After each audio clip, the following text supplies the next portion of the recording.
This is called From Me to We, Transpersonal Coaching for Meaning and Transformation. I have been a transpersonal coach, first a transpersonal psychotherapist and then a transpersonal coach for most of my working life. I had a road to Damascus moment in my early 20s when I realized this was the kind of worldview and the kind of work that I wanted to do in my late 20s, and went on and trained at the Psychosynthesis and Education Trust. A little shout out for them. And have continued to weave this work into all the work that I do as I transitioned, if you like, from being a full-time psychotherapist to working in policy and then becoming a coach. And I very deliberately chose coaching, which I'll say more about in a moment.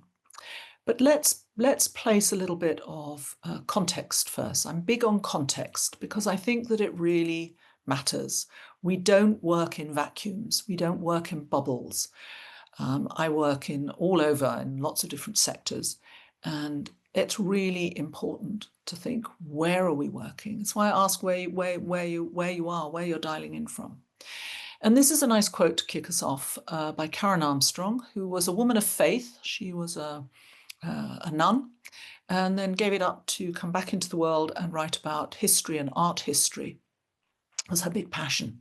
And she wrote a book about the axial age, this idea, a term coined by a philosopher called Karl Jaspers at the end, round about the middle of the 20th century. The first axial age was when all the great sages were born. It was a period of 800 to 200 BCE.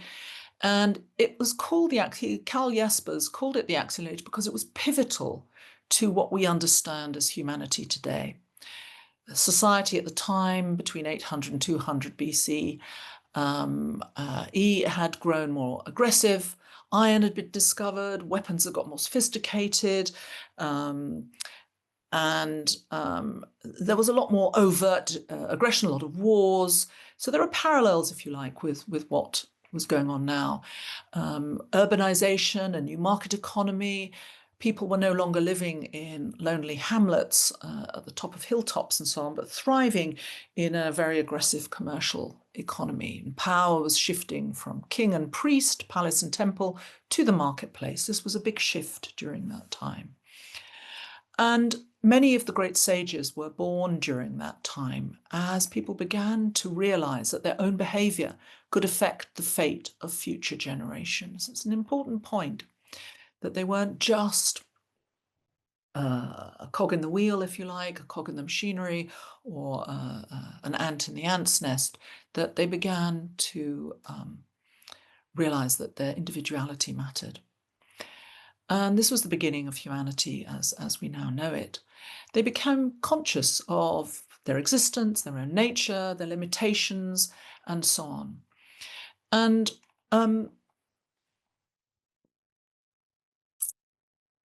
it's the period when Lao Tse,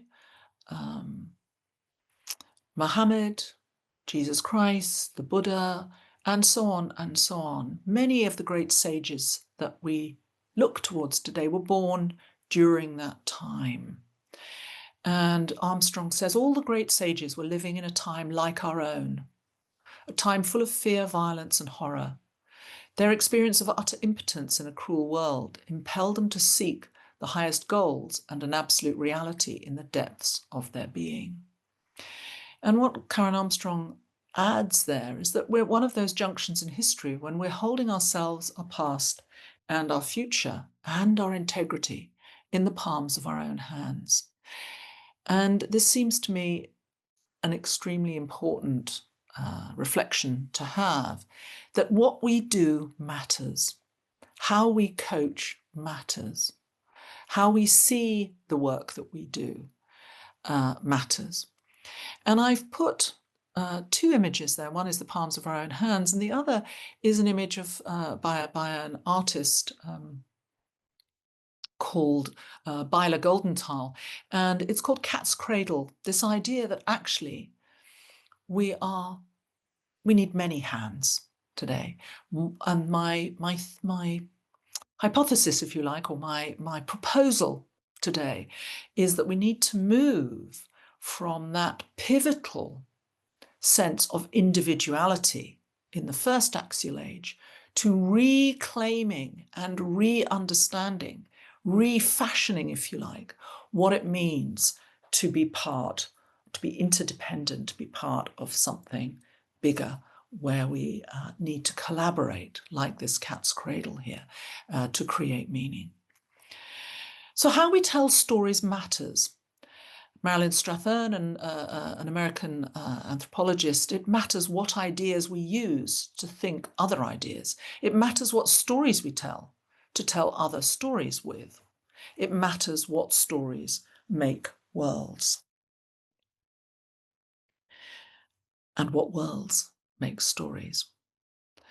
So a little bit about me, because in order to come with me on this story arc that we're going to look at today, you need to know a little bit about the storyteller. So I've chosen a few touch points, which I'll whiz through very quickly. I've said a little bit about the work that I do. I work globally in executive and leadership coaching, and I run programs, training programs, development programs. I teach at a number of business schools, and I'm a member of various different institutes and so on. And I am editor of the Association of Coaching Global magazine called Coaching Perspectives. I'm the executive editor now. I founded it and edited it for, I think, nearly 10 years, 8 years probably. And now I have 2 wonderful editors who do that instead of me. And it all began at home. The idea of the kitchen as the crucible of ideas, not just, it's where food is made, it's where people come together, they interact. Certainly in my home they did. And it's where all the great discussions took place over the dinner table. And I'm a great believer in bringing all of our senses to the party. Many of us work with the body and all these different things. And that's where it began for me, is understanding that food and cooking and talking and discussing and thrashing through ideas and sharing our life stories, maybe gossip one moment and critical ideas the other, could all happen together. They're not on different planes of importance. My mother was a refugee from Nazi Germany, so diaspora and the refugee experience has affected me, and she created a sense of home. It was very important, a sense of a safe place where nothing was off the table, as it were. Everything could be talked about. I talk a lot about a concept in my writing. I'm an author as well, and I write regularly. Well, I would like to write more regularly, time willing, but I'm working with a series at the moment about everyday spirituality. This idea of how can we bring back the re-enchantment, if you like, the magic of everyday life, and the sense of everyday life mattering in a spiritual sense, and this idea of acting for a better society. So values lie at the very heart of everything I do, as they do in transpersonal coaching, which you'll find out about. Yoga, embodiment practices, they're the backbone of my life and my practice. And a few pivotal moments, reading Carol Gilligan, a psychologist, psychoanalyst, who wrote a book called A Different Voice, where she brilliantly explored how girls and boys are socialized very differently in Western, well, in all societies, and in patriarchal societies, girls lose their voices in that sense of not feeling able to speak out around about adolescence, and boys start to lose their lose touch with their emotions around about 5 years old, when they're told that, boys don't cry, only sissies and so on. And so these are the underpinnings of the kind of patriarchal societies that have built the hierarchies within which we live and act and work, as if it's completely normal. But there are, of course, other ways to see the world. She went on to republish the book, calling it In a Human Voice, later on. I worked for many years with an organisation called the Pachamama Alliance, where I learned a great deal about Indigenous ways of looking at the world, and that has affected very much my work and my writing. I was a co-founder of something called Be the Change, and then we became allied. We collaborated with the Pachamama Alliance. And this idea that what we do and how we act in the world matters, and we can make change. So I've been involved in various activities around the climate crisis and environmentalism for a very long time now. And I'm now represent the Association for Coaching on the Sustainability Coaching Alliance. We run roundtables to talk about how the coaching profession can contribute in these troubled times. I'm also preparing a larger piece of work around the ethics of care, which sprang from Carol Gilligan's work. And of course, being a mother has affected that. And I'll talk more about animism, anthropomorphism, and hybridization later. But here are some of the books that have affected me. There's Carol Gilligan.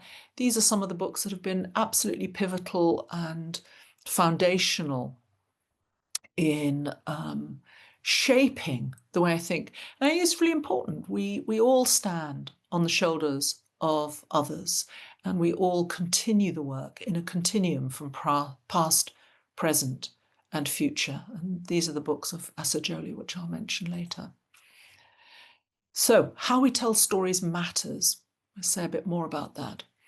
I want to talk a little bit about rethinking our self-identity, that I'm an ecosystem, and share with you the transpersonal viewpoint. A little bit more about ecosystems intelligence and Earth as stakeholder, and you'll be doing some work in that. So taking perspective on context. Here's one way we can tell the story. This is a slide from the United Nations Human Development Report of 2021-2022. It was called Uncertain Times, Unsettled Lives, Shaping Our Future in a Transforming World. And they identified what they call a new uncertainty complex.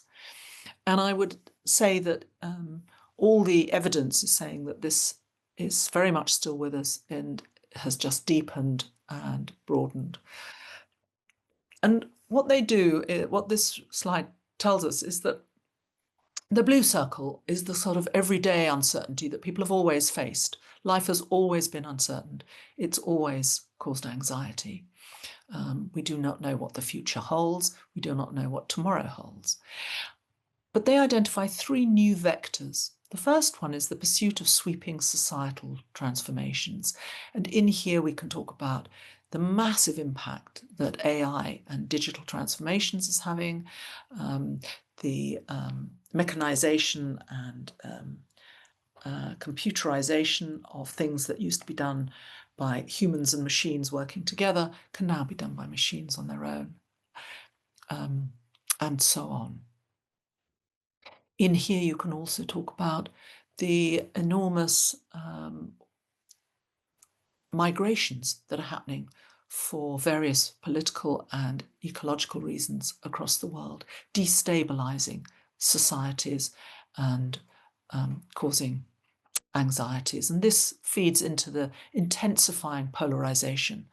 We are now living in a world where there are more autocracies, dictatorships than there are democracies. And certainly in my lifetime and in yours probably, that's a real change. That's a real shift. Democracy is no longer a done deal. And the third bubble is, of course, the widespread planetary change of the Anthropocene, the climate crisis, which we're living through and already seeing the impacts of in the increasing number of huge storms, floods, and wildfires. So it can feel sometimes like a permacrisis, Collins Dictionary Word of the Year in 2022. It can feel like a permacrisis, like we're about to crash on the rocks. So let's think a little bit now, before I talk about a different way to tell stories. Let's work with you. And I'm going to invite you to do an exercise. I'm going to stop sharing for a moment, and then I'll share the slide afterwards, but I'll talk us through it. So here we all are, and I'm going to ask you to find somebody on your screen who you can see, and just without indicating who that is, that's your client. Imagine that this person has come to you as your client to see you as a coach. And I want to invite you, just for 30 seconds, to imagine that this person is a problem. And you're just going to perceive them as a problem, knowing that someone else somewhere might be looking at you as a problem. Perhaps HR has contacted you and said, please, could you work with this person? They're brilliant, but they're a real problem. They're causing a lot of disruption. So 30 seconds starting from now.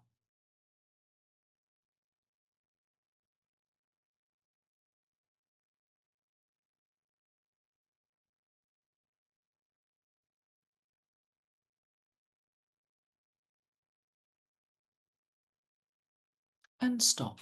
And just make a few notes for yourself. How does it feel? And what sort of thoughts run through your head when you look at somebody as a problem? And you're going to stick with the same person that you've chosen on screen.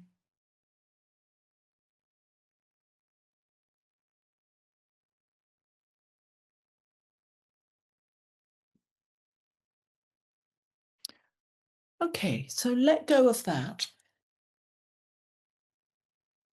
And I'm going to give you a new lens, new pair of specs to look at your chosen person, your coachee.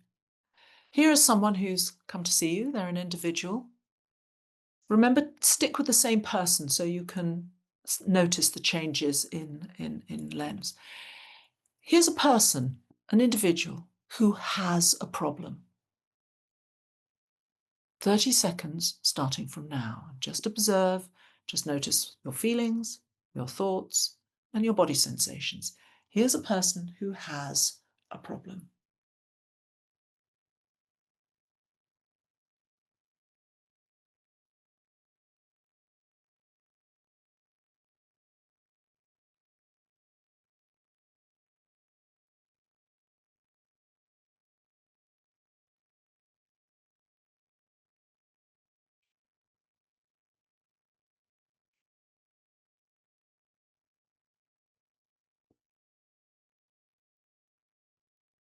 Okay, again, just write a few notes. Has anything shifted in the way you view this person?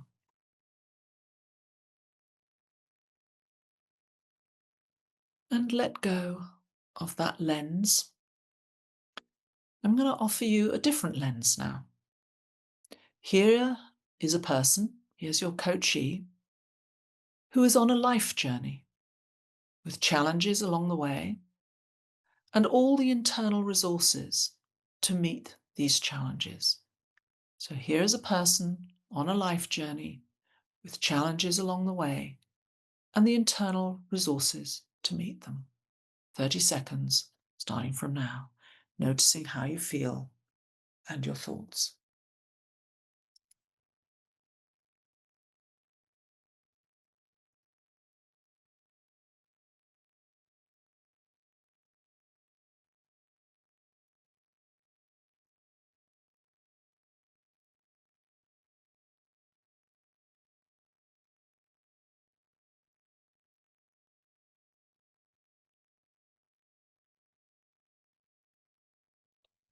And stop. If you want to make any notes, feel free. Let go of that lens.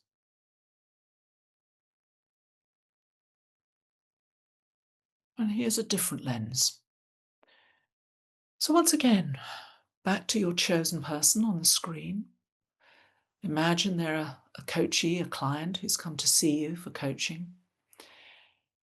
And you hold in mind that this person has a life purpose. They might not know it yet, but they have a life purpose that's interconnected with a wider purpose, be it organizational, social, global. So here's someone on a life journey. They have a purpose that is interconnected with a wider purpose, organizational, social, and global. 30 seconds, starting from now. So here are there's the slide. And just notice how when we tell a different story, we shift the narrative. When we shift the frame, we shift the narrative. And rather, it's not to invalidate a story of permanent crisis or mega crisis or multi-crisis that we are living with today, but it's also to include that there are different ways we can look at this and that there is an opportunity. There's always an opportunity. And that axial moment is, will we take the opportunity or not? Because the bigger story that we're all part of is moving from a world that looks more or less like this, a hierarchical world, an anthropocentric world, which places man rather lonely, I think, at the top of the pyramid. As you'll notice that women share second place with oil, dollars, robots, diamonds, and our pets.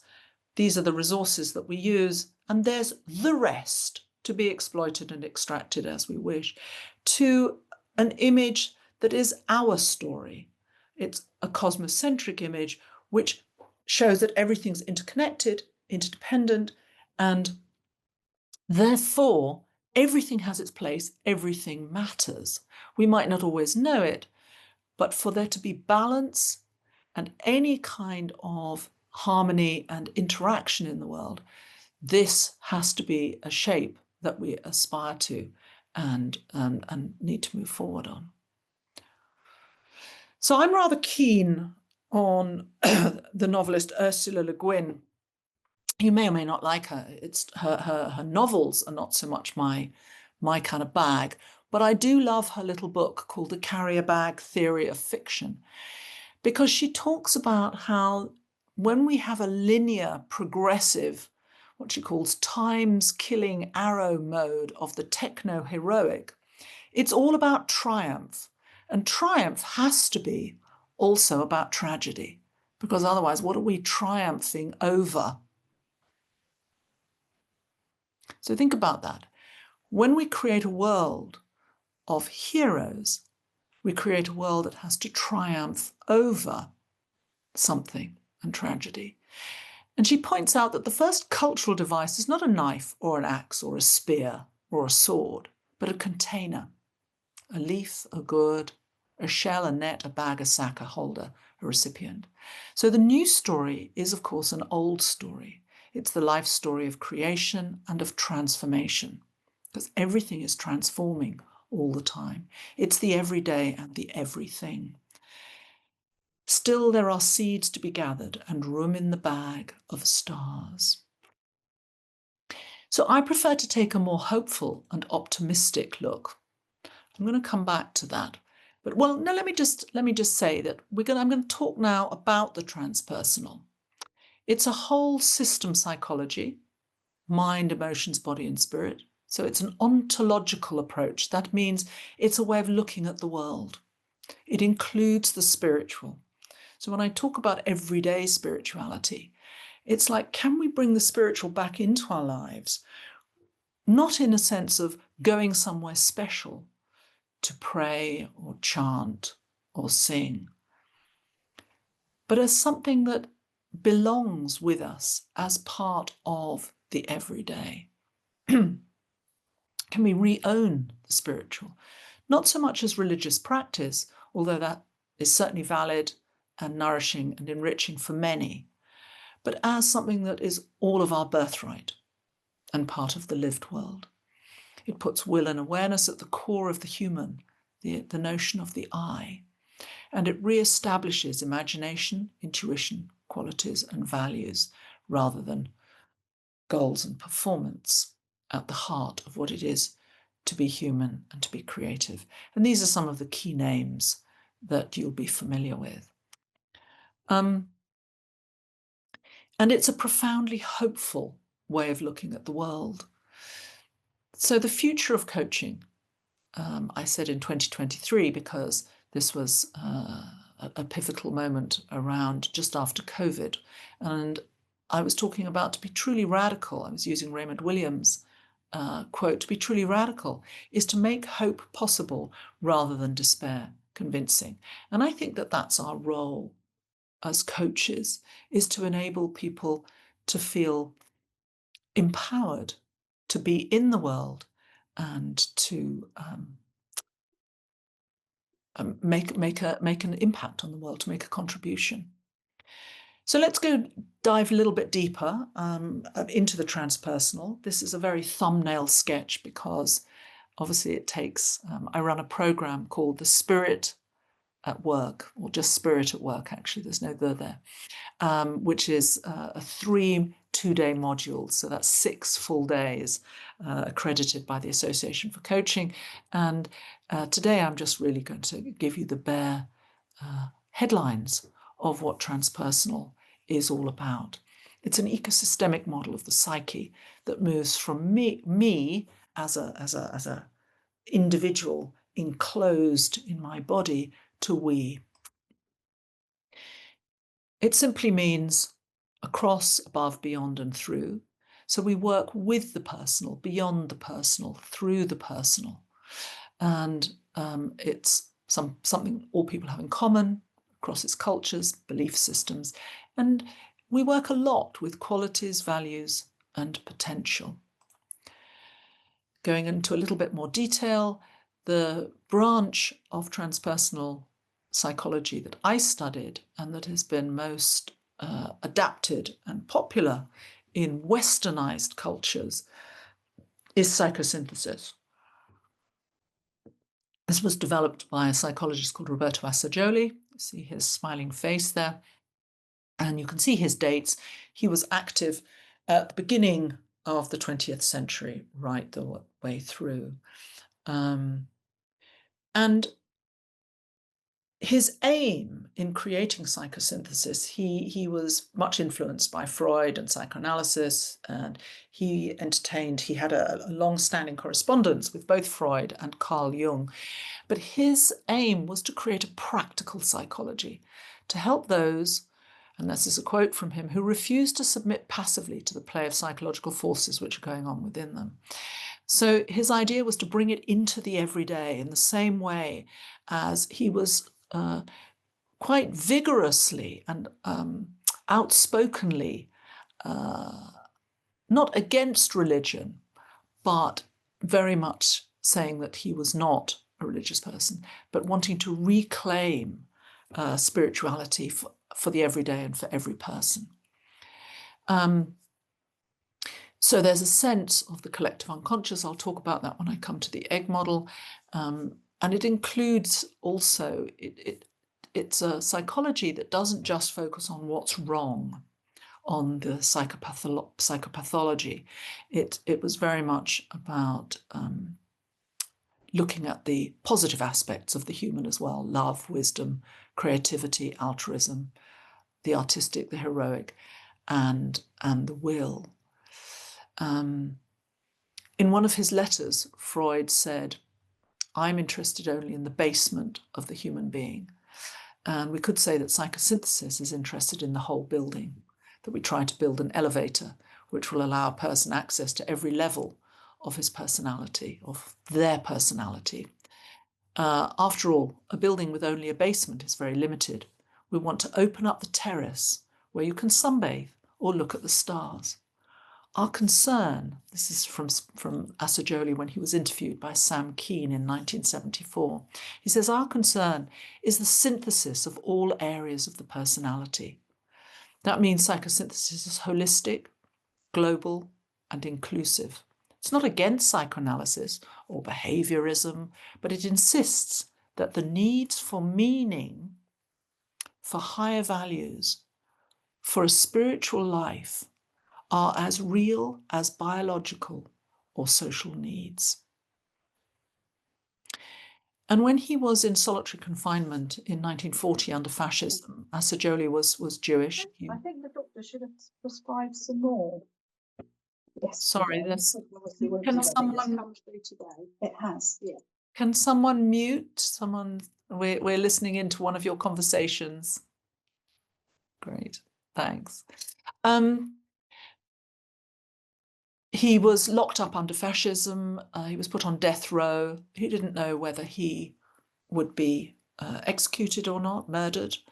And that's where he developed the concept of the will, that we can't change sometimes the outer circumstances of where we are, but we can always change our attitude. And this is a very important part of psychosynthesis and transpersonal psychology. He wrote a book about the act of will. And the spiritual dimension I've talked about, and the fact that it was a rejection of pathologizing. And to me, I think it lends itself absolutely perfectly to coaching. So this is the basis of the coaching program that I run and the kind of coaching I do in the world. And when we talk about spirit or spirituality, we're not talking about anything fluffy or it at its most ample and glowing and numinous, if you like. We can talk about reverence and awe, like the first speaker shared today.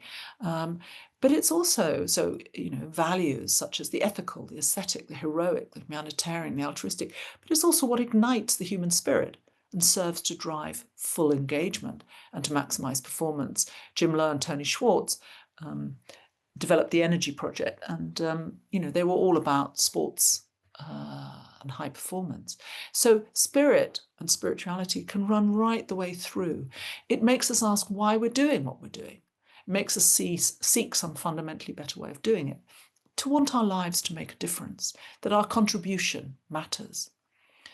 And Assagioli talked about its substitutes for the anthropocentric and the individualistic conceptions, what he called a spiritual heliocentric. Helios is the Greek word for the sun. So it puts the sun at the beginning, in the middle, if you like, rather than the individual. And Western cultures have tended to put the individual at the center of everything. So it puts events, problems, and above all, us in their proper place. So it helps us expand boundaries from seeing ourselves as just about us, our family, our home, outwards into neighborhoods, into those we connect with, into peers, colleagues, and seeing if we can expand our boundaries from me to we. Can we have a sense of our own identity as being connected to a wider reality? And going back a little bit to context, we are in a period where the kinds of realities that most of us here have been brought up with in westernized cultures are being contested. So the European Enlightenment and the empire, this idea of enlightening, is being exposed and revised. The hierarchical and exclusionary models of the European Enlightenment that lent itself to the ills of empire are in the process of being revised in almost every sector. We're very much hearing other voices. I was listening to somebody the other day who was saying how disappointed they were that things hadn't changed more during COVID, that many of us thought that COVID was an opportunity to stop the clock, to reset, to go in a different direction, to create a more inclusive, fairer, juster, thriving world for all. And it seemed like we've just gone back to business as usual, BAU. And I was thinking about that and thinking, I don't think that's entirely true, because I think it did kick off. There were two very, very important things around the COVID period that really brought the Me Too movement and the Black Lives Matter after the murder of Floyd, George Floyd. Is it George? Am I right? Thank you. Yeah, George Floyd. Excuse me, I've got a dust or something in my throat, talking too much. So we're listening to other voices, we're actually hearing them. There's a rejection of old norms, a demand for visibility, for respect and justice from Indigenous people, from women, from people of colour, for gender multiplicity and for the earth. We're looking for new ways of looking at the world, alternative wisdoms, moral wisdoms to live by. And I think I find that is very widespread. Not everybody is turning to the same sources that you or I might turn to, but the urge is there to find something different, to find something that seems juster, more real. Again, these are some of the thinkers who are rethinking history and present realities and future possibilities. I'm going to draw in a moment on the work of Michelle McMahon, and I draw on the work of Donna Meadows. My colleague Simon Weston has been very important, as well as Indigenous thinkers like Enrique Salmon and Robin Wall Kimmerer, and of course all the others.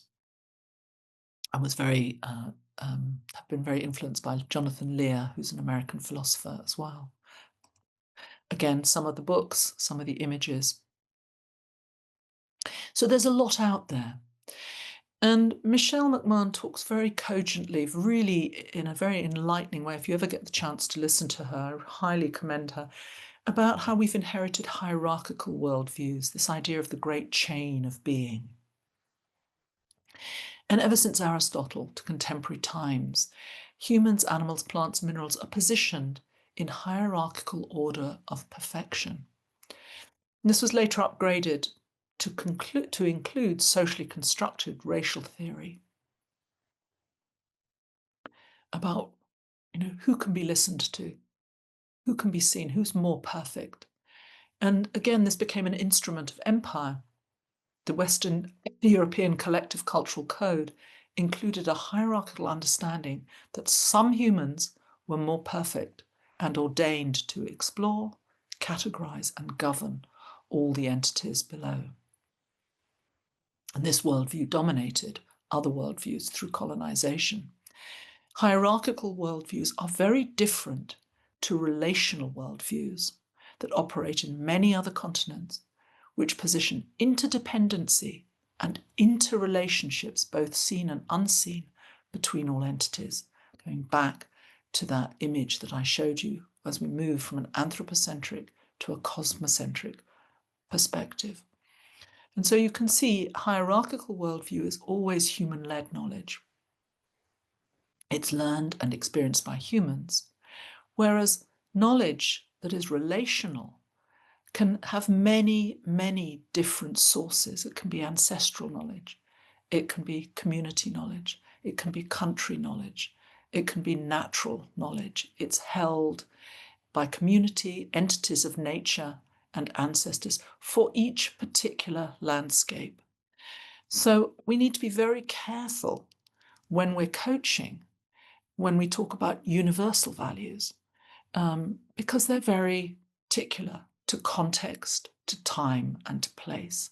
And here's a very particular example that's been brought to my attention recently. Everyone here, I imagine, is familiar with Maslow's hierarchy of needs. And he places the physiological needs, then the safety needs, the belonging, and so on. And in later years, he was very much in contact with Assagioli, and he felt that self-actualization wasn't enough, and he put the transpersonal, the spiritual, at the top. But it's now being talked about and researched into that he spent 6 weeks, very important 6 weeks of his life, with the Blackfoot people in northern Canada, in Alberta and Montana. Not Montana, sorry, that's not in, where is it? It's Alberta and another place up there. And what he learned from the First Nations people was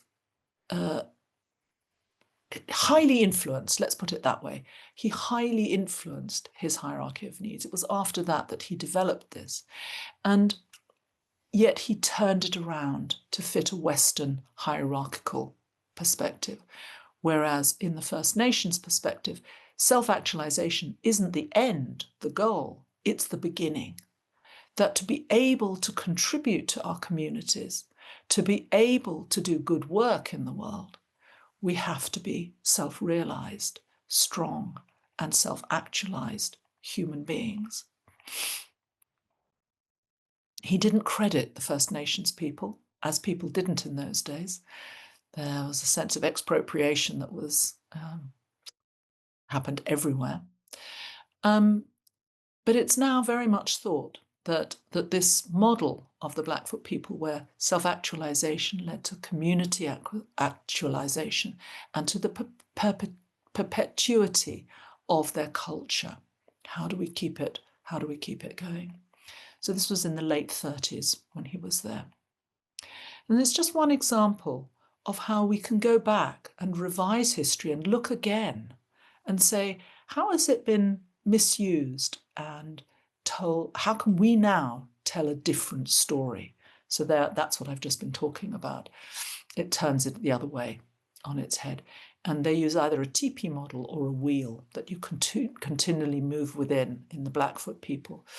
And the ultimate goal was the survival of the people and the continuity of their culture.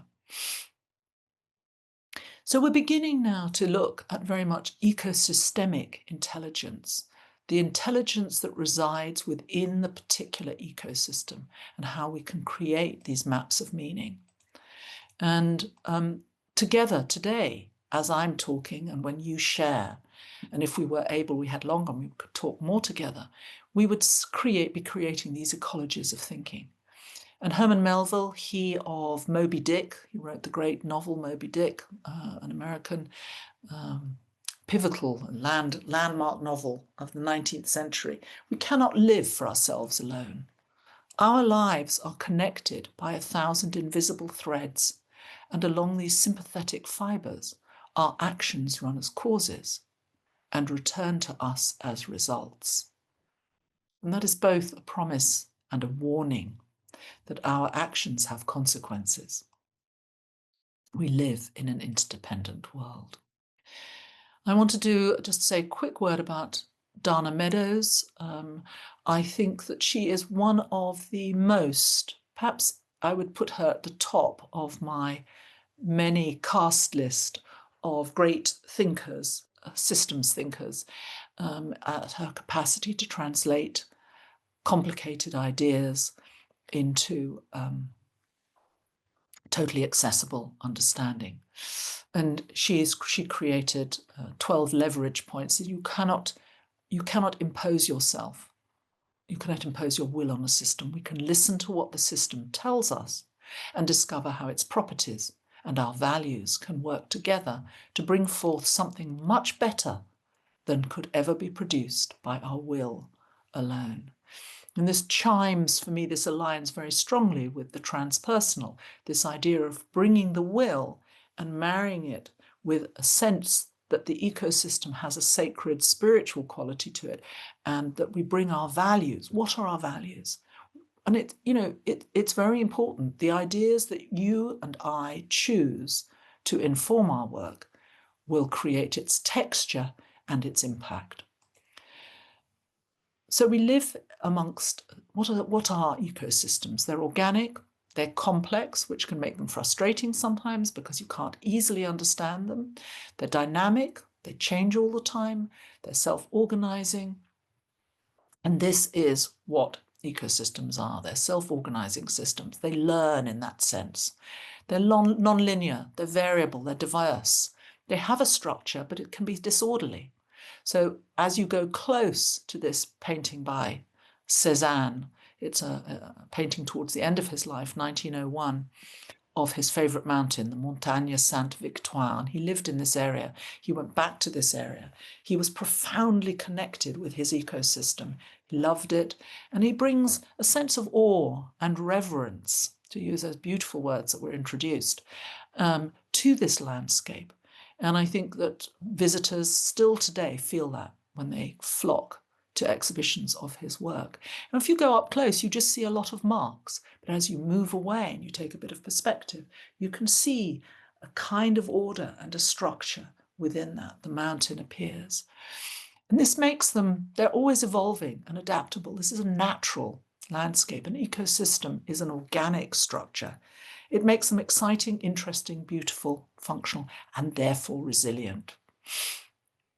When we move to the kind of corporate structures that I often find myself having to go in and work with people who work within the corporate structures that are often very rigid, very hierarchical, very siloed, very separate, high functioning, but often just in time, no margins for dreaming, for rest. They're based on mechanical models. And if you run human beings or anything that is alive on a mechanical model, day and night, 24/7, it will go crazy, it will become disordered, it will become sick, both mentally and physically, and it will die. And this is what our world is in danger of doing with human beings. Human beings are not AI algorithms. They need rest, they need holidays, they need relationships. I'm not going to say that quote. You'll get it in the notes afterwards, but it's a lovely quote by Donna Meadows. Go on, I will say it then. Let's face it, the universe is messy. It is non-linear, turbulent, and dynamic. It spends its time in transient behavior on its way to somewhere else, not in mathematically neat equilibria. It self-organizes and evolves. It creates diversity and uniformity. That's what makes the world interesting. That's what makes it beautiful. And that's what makes it work. So I'm going to suggest now, this is a good time to break, that you spend just 5 minutes. You can turn your camera off if you wish, but don't go away. Just take a piece of paper and start to draw a little map of your ecosystem, a map of your world. Here are examples. It can look like whatever you want it to look like. A tree, a diagram. This is an underwater ecosystem. This is a mind map. This is a computer generated one. And this is taking perspective from a plane or a helicopter of an ecosystem that includes land and earth, villages and nature, human beings and nature. And I'm going to stop sharing, and I'm going to give you 5 minutes to draw a map of your current world. And I'd like you to think past, present, and future in there as well. And to think broadly, not just your work world, but what matters to you? What do you value? Let's bring our values into the picture. What do you really care about? And I'm going to go, while you're doing that, I'm going to turn my camera off and go and retrieve my phone from where I left it in the bathroom so I can time us. So you might get just a tiny bit more than 5 minutes. So have fun now. Take a pause. I'll stop talking and I'll come back in a moment. Okay, I'm going to stop us there because I want you to have a little bit of time to share. Joan is going to put you into breakout rooms, maybe 3 or 4 of you, and just have a little chat. I've put some questions into the chat. I'll show them on the large screen if you want to take a photograph of them. These are just prompts, but just see where your conversation goes. When you think about your ecosystem as a web of life, how does this shift the way you think about yourself? And how does this shift the way you think about, for example, influencing change or working with clients? Okay, So we're just going to take just 5 minutes, I'm afraid, because I've run over time and there are a couple of other things I want to talk to you about. Maybe 7 minutes in your breakout rooms, just to share a few insights from having done this exercise. So I'll see you in about 7 minutes. Welcome back, folks. I've been debating. I'd love to hear how you got on, but I'm also mindful of my job, which is to share some extra bits with you. So maybe put some comments in the chat, and I'd like to try and leave 5 minutes at the end for us to share questions. And Fiona, I did notice your question about different cultures and things, and I saw that other people were interested in that. So I know that was just a taster, but do feel free to use this exercise. It can be very rich with your clients. I want to bring the earth in here because we've started talking about ecosystems. And the point of our view of the world changed dramatically when James Lovelock and Lynn Margulis published the Gaia Principle, this idea it was in the mid-70s, that of Earth as a living system. And this changed the way we in the West started, or many of us started, to think about the Earth, embracing the circular logic of life. And that the Earth has a body and a life of its own. It's not the first time. For example, this is a map drawn by someone called Al Idrisi. It's in the Bodleian Library in Oxford University. And it dates from, well, originally 1100, but redrawn in 1533. And it shows the world with the south on top. You know, how would our view of the world and indeed ourselves change if we saw the world with the south on top? And Ailton Krenak is a interesting philosopher from the Anansi people, First Nations people, and he talks about the earth has had countless other configurations, many of them without us on it. Our adherence to a fixed idea that the globe has always been this way and humanity has always related to it the way it does now, is the deepest mark that the Anthropocene has left. This mental configuration is more than an ideology. It's the construction of the collective imaginary. And I've written quite a lot about the power of our imaginary in a chapter I wrote for a book called Holding the Hope. And I wrote about radical hope, this idea of our collective imaginary and how it's time to rethink it, as indeed it's time to rethink our sense of identity. And I'm going to go back for a while to transpersonal, the transpersonal psychosynthetic ontology, the view of the psyche.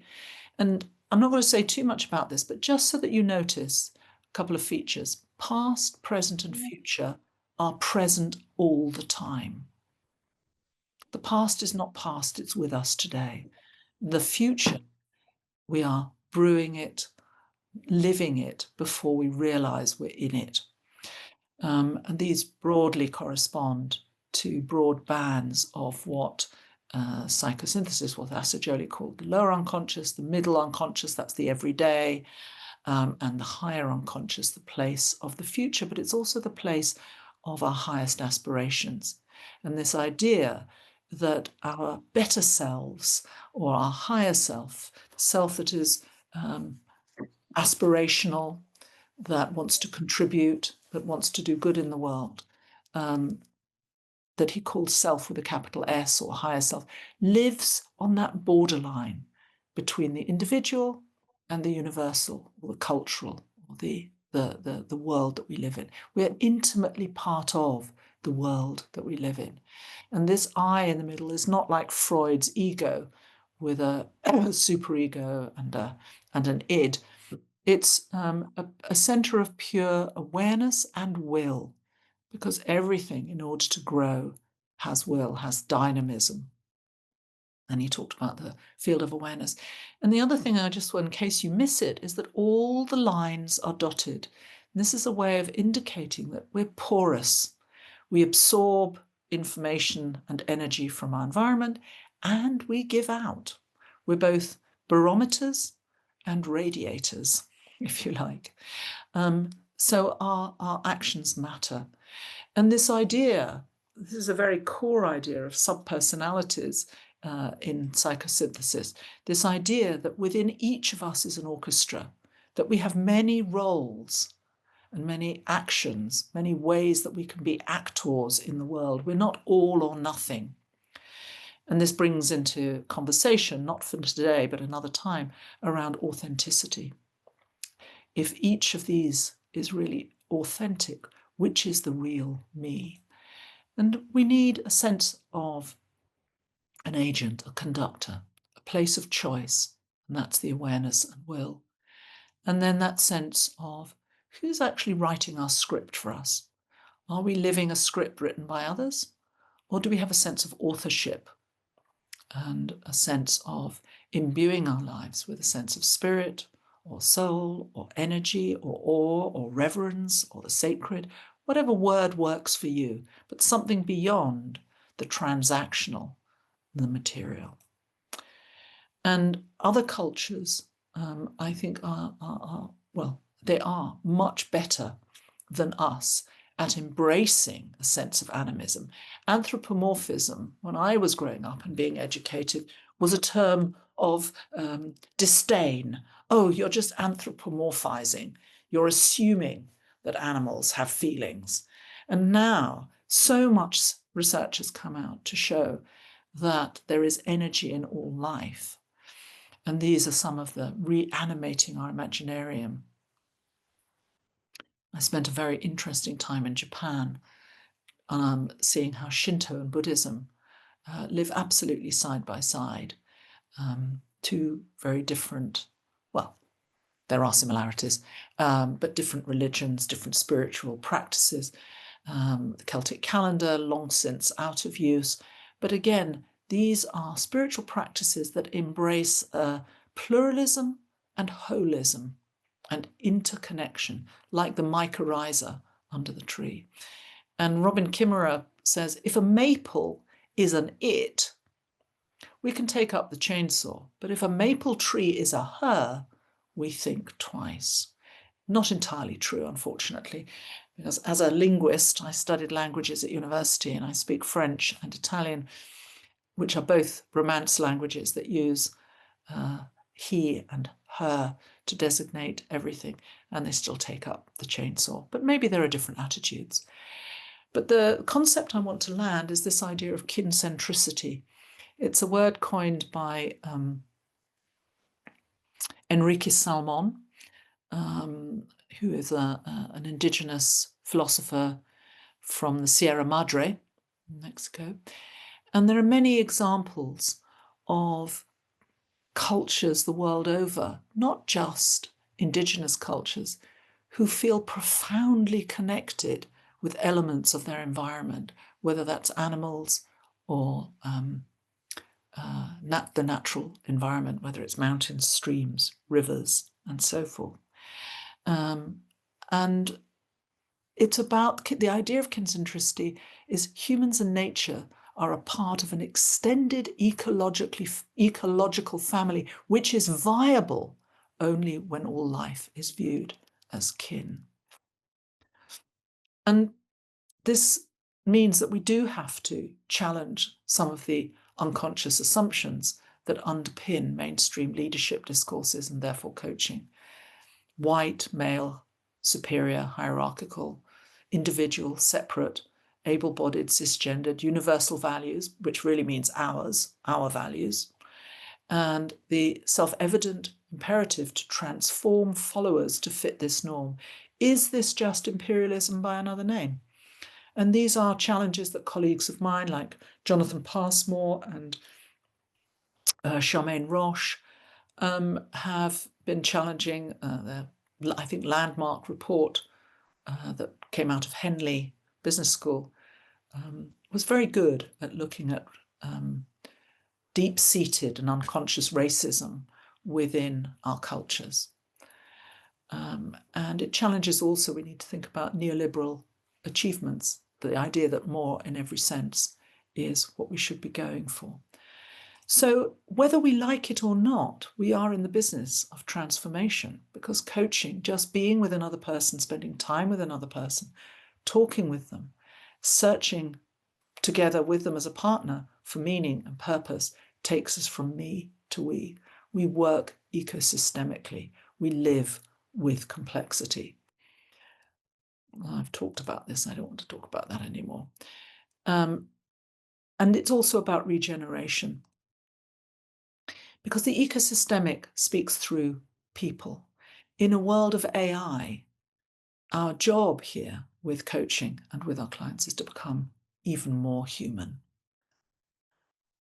So we bring all of ourselves, bring our full humanity to the party. Nothing has independent existence.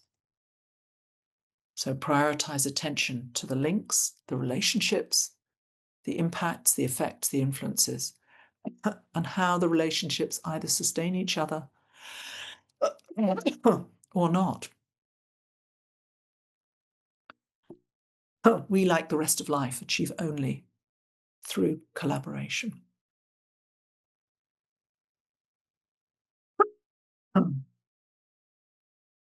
This is the journey we're on. I'm going to stop sharing. I'm going to say thank you. Forgive my bad throat. There's a lot of it around at the moment, developing coughs and things. Please get in touch. Thank you for listening.